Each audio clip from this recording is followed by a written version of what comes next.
Existence is not like that. Existence is not a property or a predicate at all. So predicates tell us what something is like. So if you put a group of predicates together, then you get a concept of something. You mean tall? Yes, exactly. Blonde-haired, whatever exactly. It is, yeah. So the concept of Claire is being female and having blonde hair and being a certain height and weight and so on, and that's the concept. But existence doesn't tell us more about Claire. This is Kant's claim. That to say that something exists is not to tell us about what that thing is. It's just to say it's to make a judgment that there are such things in reality.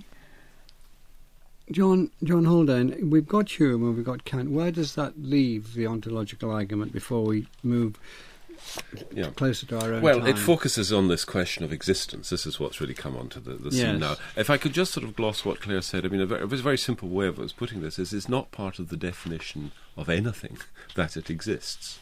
Right? I mean, if you just had a very simple encyclopedia, let us say, that just defined the natures of things and so on, it could define the nature of all of these things, but it's never part of the definition of the nature of a thing that it actually exists. All right, so you might say, "Oh, tell me about these things, such and such," and then it's a further question: are there any? Okay, and the objection is that what Descartes and what others have done with the ontological argument is made existence part of the definition of a thing, but existence is never part of the definition of a thing.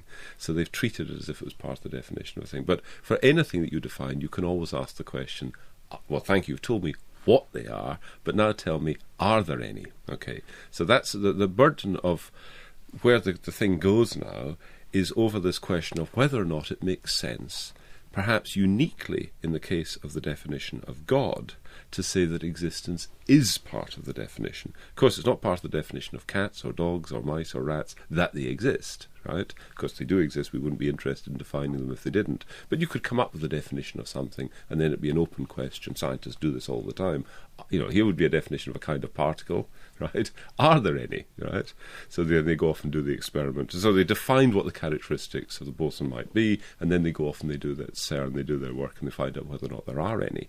But the argument is this, or the argument becomes this: might it be the case that with regard uniquely to this one kind of thing, namely God, that existence really is part of the definition or part of the understanding of God?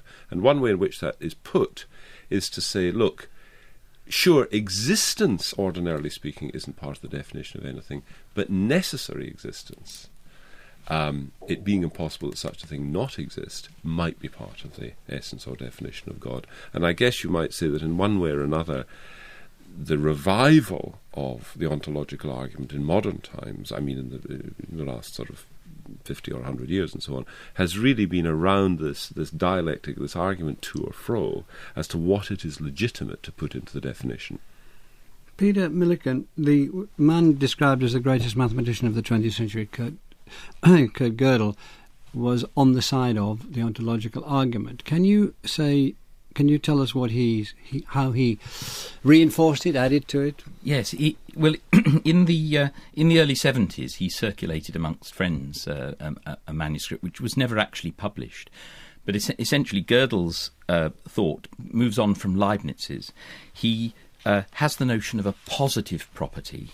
A property, we can think of this as a property that is necessary for and compatible with perfection. So if you say, these are properties that a perfect being would have to have.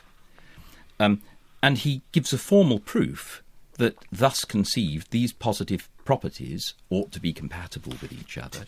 He asserts, as John has said, that necessary existence is a positive property, and he draws the conclusion that a being characterised by these properties must necessarily exist. So essentially what you've got there is a general, very abstract conception of a positive property, and then he's arguing that a being thus characterised must exist.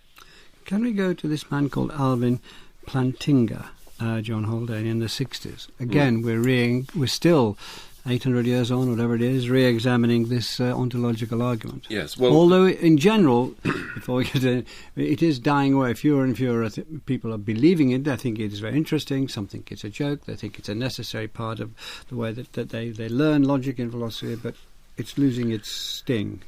Well, maybe we'll come back. Yeah, there's a final question. We'll come back to that. With regard to Plantinga, so Plantinga is an American philosopher who's very interested in what's called modality, and that is this business of what is possible, what is necessary, and so on. So, if you remember, Peter said about Hume, what Hume thinks is that anything that can be might not be. So, what exists is an entirely contingent matter, as it were, right? There's nothing that must be, there's nothing that's impossible to, let's just say, nothing that's in reality impossible to be, and so on. Whereas Plantinga says, look, and along with a number of other modern philosophers and logicians, he says, look, this isn't the totality of things. As well as what is, there is what cannot fail to be and what cannot possibly be. Now that's called modal logic or modal metaphysics, thinking about ways of being possibly necessary and so on. And he says this, let's just define the idea of God as being that which is maximally excellent. It has all of these attributes of being all good, all powerful, all knowing, etc., and so on. That's maximal excellence. Now let's say that something is maximally great if it exists necessarily, as it were, right? Now, the way in which he does that is through the talk of possible worlds, impossible worlds, and so on. That gets a little bit detailed. But basically what he's saying is this.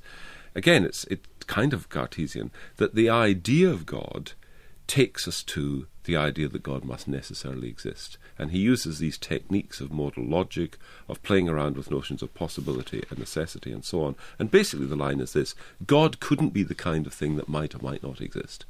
God is the sort of thing that must exist, if it exists at all. Peter, and then I want to come to Claire. Yes. I mean, one problem with that kind of argument is that it is vulnerable to the same kinds of parodies. I mean, suppose, for example, I define an N-unicorn as a unicorn that necessarily exists. Then by exactly the same kind of argument, you can say that such a being is either necessary or impossible. Now, in fact, most of us would say that's impossible. A unicorn isn't the sort of thing that can necessarily exist. So an atheist faced with Plantinga's argument is actually going to draw the conclusion that God necessarily doesn't exist, as Plantinga has defined him. Can I come to you for the beginning of the sort of summary here, Claire Carlyle?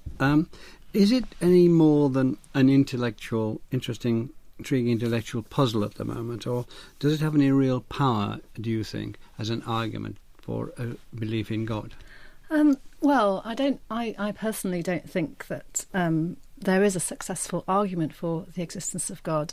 However, I don't think that the ontological argument is just a sort of intellectual game or puzzle either, because I think it expresses something quite profound. I think it has a religious significance, and that's to say that particularly Anselm's version. Actually, I mean, I would always want to go back to Anselm as still the most interesting propounder of the argument. And what Anselm does in his text is take a very important aspect of belief in